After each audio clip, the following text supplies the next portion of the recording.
بسم الله الرحمن الرحيم نحمده ونصلي على رسوله الكريم أما بعد فقد قال الله تعالى في الكلام القديم في القرآن المجيد بعد أعوذ بالله من الشيطان الرجيم بسم الله الرحمن الرحيم والذين هم عن اللغو معرضون صدق الله العلي العليم எல்லா புகழும் அல்லாஹ் ஒருவனுக்கே உரித்தாகட்டுமாக. அவனால் அனுப்பப்பட்ட கண்மணி நாயகம் ரசூலுல்லாஹி ஸல்லல்லாஹு அலைஹி வஸல்லம் அவர்கள் மீதும் அவர்களினுடைய வாழ்க்கையை பின்பற்றி வாழ்ந்த உத்தம சத்திய சஹாபாக்கள் நல்லோர்கள் வலிமார்கள் குறிப்பாக இத்தருணத்தில் அமர்ந்திருக்கும் கேட்டுக்கொண்டிருக்கும் நம் அனைவர்கள் மீதும் அல்லாஹ்வினுடைய சாந்தியும் சமாதானமும் என்றென்றும் இன்றே என்றும் நிலவட்டுமாக. ஆமீன். கண்ணியத்துக்குரிய முஃமின்களே, இஸ்லாம் என்பது வெறும் தனி மனித வழிபாடு சார்ந்த மார்க்கம் மட்டுமல்ல, அது ஒரு முழுமையான வாழ்வியல் நெறிமுறை. அந்த வாழ்வியல் நெறிமுறையில் மிகவும் முக்கியமான ஒரு பங்கு என்பது குடும்பமாக நிகழ்வது. ஒழுக்கமான சமுதாயத்தை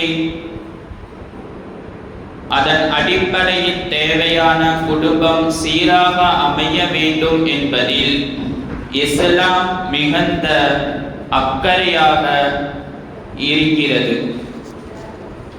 ரசூலுல்லாஹி ஸல்லல்லாஹு அலைஹி வஸல்லம் அவர்கள் சொல்லுவார்கள், கைருக்கும் கைருக்கும் லிஅஹ்லிஹி, உங்களில் சிறந்தவர் யார் என்றால் குடும்பங்களில் யார் சிறந்தவராக இருக்கிறார்களோ, சிறப்பான முறையில் குடும்பத்தை வழிகாட்டுகிறார்களோ, வழிநடத்தி செல்கிறார்களோ அவர்கள்தான் சிறந்தவராகும் என்பதாக ரசூலுல்லாஹி ஸல்லல்லாஹு அலைஹி வஸல்லம் அவர்கள் சொல்லுவார்கள். நாளை மறுமை நாளில் அல்லாஹ் சுப்ஹானஹு வ தஆலா குல்லுக்கும் ராயின் வ குல்லுக்கும் மஸ்தூலுன் அன் ரஇயத்திஹி, ஒவ்வொரு பொறுப்புதாரியினுடைய பொறுப்பை குறித்து நாளை மறுமை நாளில் அல்லாஹ் தஆலா விசாரிப்பான் என்பதாக ரசூலுல்லாஹி ஸல்லல்லாஹு அலைஹி வஸல்லம் அவர்கள் சொல்லுவார்கள். ஒரு அடியான் இன்னொரு அடியானுக்கு செய்ய வேண்டிய கடமைகளில் ஏதேனும் ஒன்றை தவறவிட்டாலும், கணவன் மனைவிக்கும் குழந்தைகளுக்கும் செய்ய வேண்டிய கடமைகளில் ஏதேனும் ஒன்றை தவறவிட்டாலும், மனைவி கணவனுக்கு செய்ய வேண்டிய கடமைகளையும் குழந்தைகளுக்கு செய்ய வேண்டிய கடமைகளையும் ஏதேனும் ஒன்றை விட்டாலும், பிள்ளைகள் பெற்றோர்களுக்கு செய்ய வேண்டிய கடமைகளில் ஏதேனும் ஒரு பொறுப்பை விட்டால், நாளை மறுமை நாளில் அந்த பொறுப்பை குறித்து விசாரிக்கப்படும் என்பதாக ரசூலுல்லாஹி ஸல்லல்லாஹு அலைஹி வஸல்லம் அவர்கள் சொல்லுவார்கள். இக்காலகட்டத்தில் குடும்பம் என்பது மிகவும் சீரழியக்கூடிய ஒரு விஷயமாக இருந்து வருகிறது. ஒரே வீட்டில் இருக்கக்கூடியவர்கள் ஒருவர் சொல்வதை இன்னொருவர் கேட்பதில்லை, நான் எதற்கு கேட்க வேண்டும் என்கின்ற அரவணைப்பு இல்லாமல் ஒரே குடும்பம்தான் இருந்தாலும் பிரிந்து வாழக்கூடிய ஒரு சூழ்நிலையில் இப்போது இருக்கக்கூடிய சமுதாயம் மிகவும் தள்ளப்பட்டு கொண்டு இருக்கிறது என்பதை நாம் நினைவில் வைத்துக் கொள்ள வேண்டும். அதற்கான காரணங்களை நமது மார்க்கம் 2 விஷயங்களில் சொல்கிறது. அந்த 2 விஷயங்கள் எந்த குடும்பத்தில் நிகழ்கிறதோ அந்த குடும்பம் சீர்கேட்டின் பக்கம் செல்கிறது என்பதாக மார்க்க அறிஞர்கள் சொல்லுவார்கள். முதலாவது, நம்மொரு குடும்பத்தில் நம்முடைய பிள்ளைகளை நல்ல முறையில் வளர்ப்பது என்பது நம்மின் மீது, பெற்றோர்கள் மீது மிகப்பெரிய ஒரு கடமையாக இருந்து வருகிறது. பெற்றோர்கள் குழந்தைகளிடமும் குழந்தைகள் பெற்றோர்களிடமும் பேசுவது இப்போது இருக்கக்கூடிய சூழ்நிலையில் மிகவும் குறைந்து விட்டதாக சொல்லலாம். ஒரு காலம் இருந்தது, ஸ்கூலில் நடக்கக்கூடிய விஷயங்கள், மதரசாவில் சொல்லிக் கொடுக்கக்கூடிய விஷயங்கள் அனைத்தையும் கேட்டு தெரிந்து கூடிய பெற்றோராக இருந்த ஒரு காலம் போய் இன்று ஸ்கூலில் என்ன நடக்கிறது பெற்றோர்கள் அதை கவனிப்பது இல்லை. அதில் மிகவும் கவனக்குறைவாக இருப்பதின் காரணமாகத்தான் அவர்களுக்கு இடையான சரியான ஒரு பேசுவதற்கு கூட நேரங்கள் இல்லாமல் இன்றைய குடும்பங்கள் மிகவும் சீர்கேட்டின் பக்கம் செல்வதாக நமது மார்க்க அறிஞர்கள் நமக்கு சொல்லுவார்கள்.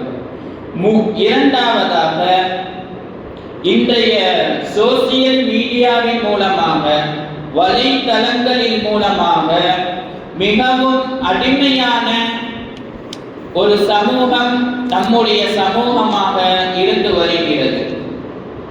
ஒரு வீட்டில் இருக்கக்கூடியவர்கள் ஆளுக்கு ஒரு மொபைல் போனை வைத்துக் கொண்டு அதைவிட அந்த இடத்தில் மொபைல் போனில் உபயோகப்படுத்தக்கூடிய அந்த நேரம் பிறரிடம் கொடுப்பதில்லை என்பதாக மிகவும் கவலைப்படக்கூடிய ஒரு சமூகமாக இருந்து வருகிறது.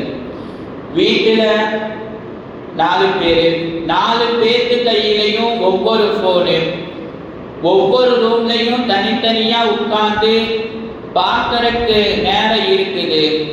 ஆனா மனசு விட்டு பேசுவதற்கு நேரமில்லாத ஒரு சூழ்நிலையான ஒரு குடும்பம் இப்போது தற்காலத்தில் உருவாகி வருவதை நாம் கண்கூடாக பார்த்து கொண்டு இருக்கிறோம்.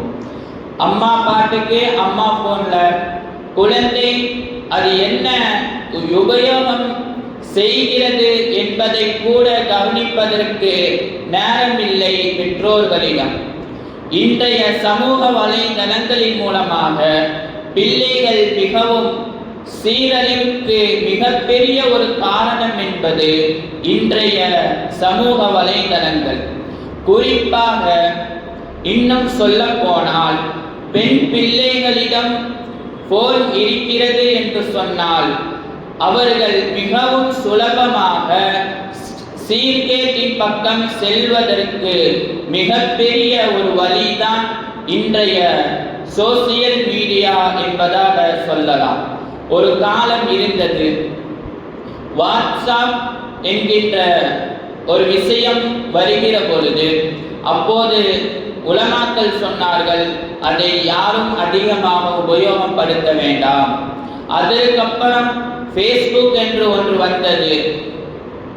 ஃபேஸ்புக்கை யாரும் அதிகமாக பயன்படுத்த வேண்டாம், அதற்கு பதிலாக வாட்ஸ்அப்பை கூடி நீங்கள் பயன்படுத்திக் கொள்ளுங்கள் என்பதாக சொன்னார்கள். இப்பொழுது இருக்கக்கூடிய சூழலில் எல்லா விதமான டெக்னாலஜிகளும் அதிகமாக இருக்கக்கூடிய ஒரு சூழ்நிலையில், குறிப்பாக இன்ஸ்டாகிராம் என்கின்ற ஒரு ஆப்பின் மூலமாக தன்னுடைய வாழ்க்கையில் நடக்கக்கூடிய அனைத்தையும் பிறரிடம் காமிப்பதற்காகவும் தன்னை போட்டோ எடுத்து அதில் ஸ்டோரியாக வைத்து அடுத்தவர்கள் நம்முடைய போட்டோவை லைக் பண்ண வேண்டும், அதற்கான கமெண்ட் சொல்ல வேண்டும் என்கின்ற ஒரு நோக்கத்திற்காக இன்றைய பிள்ளைகள் மிகவும் அடிக்டான ஒரு நிலைமையில் அதற்கான ஒரு அடிமைத்தனமாக இருந்து வருகிறார்கள். அவர்கள் 3 நேரம் சாப்பிடுகிறார்களோ இல்லையோ, ஆனால் காலையில் எழுந்து இன்ஸ்டாகிராமில் தன்னுடைய முகத்தை ஸ்டோரி வைக்காமல் அவர்கள் படுக்க அறையில் இருந்து எழுந்திருப்பதில்லை. நினைத்தால் மிகவும் கவலையாக இருக்கிறது. இன்றைய பிள்ளைகளினுடைய வளர்ப்பு என்பது மிகவும் கவனமாக இருக்க வேண்டும். பல குடும்பங்கள் சீரழிவுக்கு காரணம் மிகப்பெரிய ஒரு விஷயம் என்பது இன்றைய சோசியல் மீடியா என்று சொல்லக்கூடிய சமூக வலைதளம்.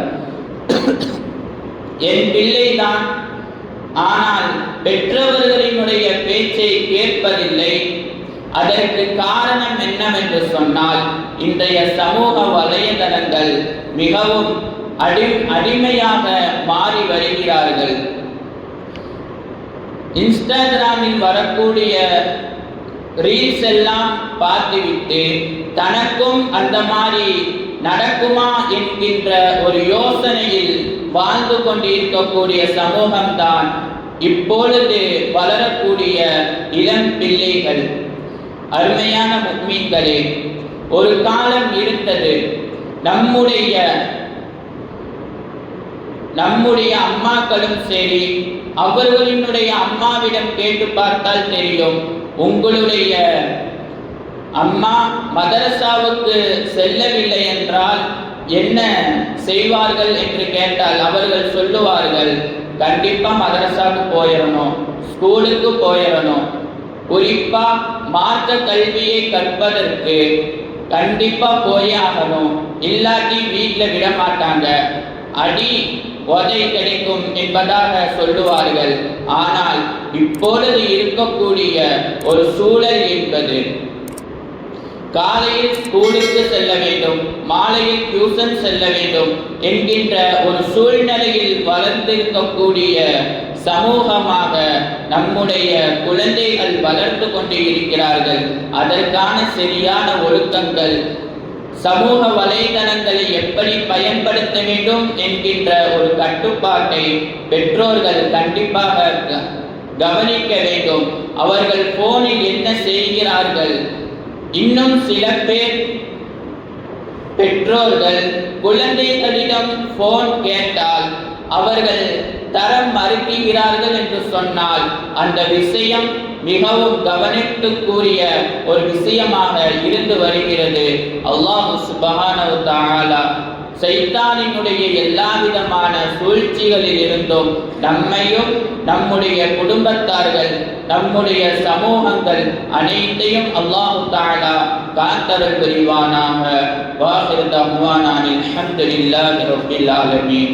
ربنا تقبل منا إنك أنت السميع العليم وتب علينا يا رب مولانا إنك أنت التواب الرحيم. صلى الله تعالى وسلم على خير خلقه سيدنا محمد وعلى آله وأصحابه أجمعين والحمد لله رب العالمين. صلى الله على محمد صلى الله عليه وسلم. صلى الله على محمد صلى الله عليه وسلم. صلى الله على محمد يا رب صل عليه وسلم. السلام.